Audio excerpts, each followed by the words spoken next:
After years of pestering, Google has finally brought an AirDrop alternative on Android. The feature is called Nearby Share and it will be available on devices running Android 6, Marshmallow and above. The feature utilizes Google Play services to seamlessly connect to nearby devices, which is awesome as there will be no tiresome tethering process. That said, the sought-after feature has not been widely rolled out as it requires a server-side update from Google's end. In this video, we are going to show you how to enable and use Nearby Share on Android devices. So with that in mind, let's now go through the tutorial without any delay. Keep in mind, you need to turn on Bluetooth, Wi-Fi, and location services to use Nearby Share. To enable it, you can open Settings, Google, Device Connections.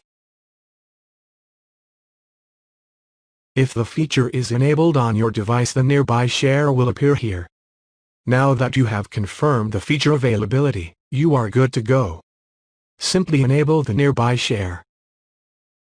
Here, you can select your device visibility by choosing all or some contacts. Next, you can change your device name and also modify how you want the data transfer to take place.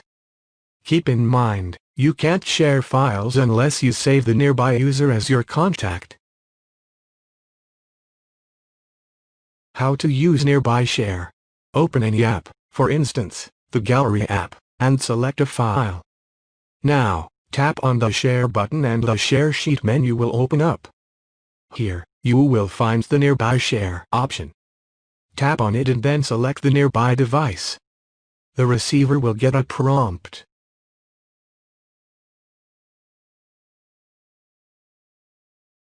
Tap on Accept and the file will start getting transferred without a time-consuming tethering process.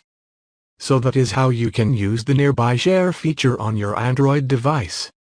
You can use Nearby Share to share links, files, and other items on your phone, so feel free to play around with it and use it to share all kinds of things. So that is how you can enable and use Nearby Share feature on Android. We all know that Google rolls out new features at a glacial pace, so Nearby Share is yet to hit even a tiny fraction of Android devices.